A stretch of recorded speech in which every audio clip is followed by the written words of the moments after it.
the issue of plastics is a transboundary issue. The statistics that we have show that 40% of the plastics that comes into the Pacific comes from the north. And so it's very important for us to actually collaborate, not just within the Pacific, but also with Pacific Rim countries. And so it's critical in terms of us addressing the issue of plastics to actually be working with not just Pacific Island countries, but working with Pacific Rim countries, because that seems to be part of the problem that we're facing at the moment in terms of plastics. The problem is that it's all one-way flow. Most of the products which use plastics is just it's aimed at ending at the Pacific, and there's no afterthought about how you deal with these products when their life has come to an end. And so that's one particular challenge. Most of our countries are now just beginning to realize the importance of addressing the issue of plastics. So they're thinking about creating an enabling environment. That's policy, legislation, technical expertise and capacity. But all of these things require financing. And so this is a key area where I think Pacific Island countries require support from the outside.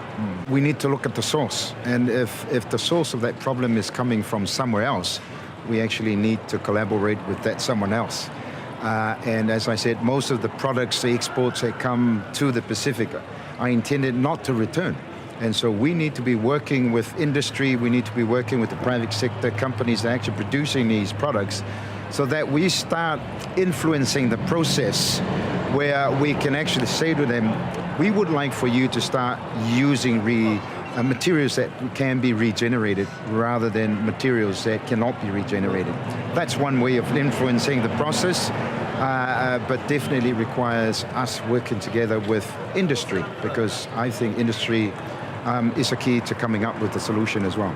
The circular economy approach is important for the Pacific because at the moment there's still quite a lot of our countries that are operating on a linear economy.